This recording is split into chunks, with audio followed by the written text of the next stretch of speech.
in Sticky Faith, Yeah. there is a chapter called Sticky Gospel. Yeah. And so that really talked about the need for kids to understand Christianity in terms of grace. Yeah.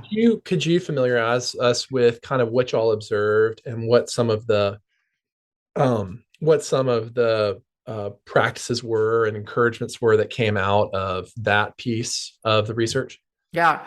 I'm really glad you asked, Cameron, and I know that you've done some really important writing on grace that I highly, highly recommend. It is what separates Christianity from every other religion You had is it. God's grace. So in the midst of our study of 500 youth group graduates, what we saw is that many of them equated faith with behaviors. Good behaviors like loving people.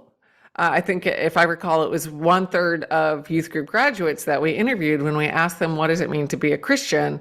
They actually didn't mean Jesus. They didn't mention Jesus, and they mentioned loving people. Now, does Jesus want us to love people? Yes, that's not a trick question. Jesus wants us to love people. But I think as Jesus followers, our faith ultimately starts with the life, death, resurrection of Jesus. And that's the motivation for us to love people. And that's what young people are often missing.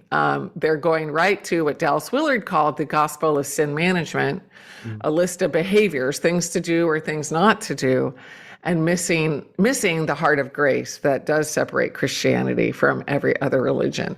And so that's where, out of our Sticky Faith research, we're inviting families and youth ministries to make sure that we recenter our faith on God's grace. That salvation is a gift that we receive. It's not something that we earn. Now, I would say that once we decide to follow Jesus, to trust Jesus, then, as I love saying to young people, then out of gratitude, we want to serve, we want to obey. But that service, that obedience is not what earns us salvation. Salvation is a gift of grace, but then we serve out of gratitude.